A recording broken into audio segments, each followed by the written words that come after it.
For more details on today's tape, let's head on over to the Wi-Fi Interactive, where Yahoo Finance's Jared Blickery is standing by. Jared, what do we see? You bet, Brad. Let's take a look at the NASDAQ, having its best day in about 6 weeks, up over 3%.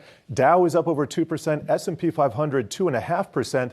I'm going to put our trusty year-to-date chart on here where we can see we have a fledgling little bottom here. Will it get continuation? A lot of that is going to be determined after the close, after we get those Apple and Amazon earnings.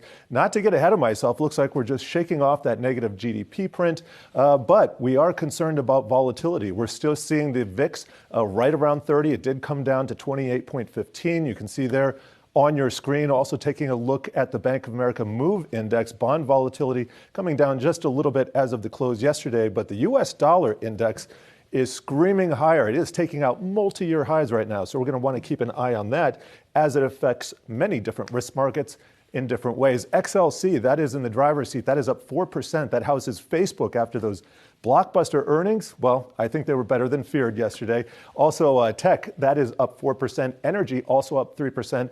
Everything in the green, however. Utilities pulling up the rear. Now, let's take a look at some of the earnings that we're going to see after the bell. Apple up 4%. There's going to be concerns and a lot of focus. I've seen a lot of analysts get pretty concerned about what's going to happen with the supply chain and their labor costs. Also, the slowdown, the lockdowns in China, a huge factor for Amazon and Apple. But we can see here it's basically been trading sideways since November. Amazon, kind of a similar story, except you'd have to go back several years. You take a look at the 3-year chart, you can see it's been trading sideways since about mid-2020. So do we get resolution? We'll have to see after the bell, guys.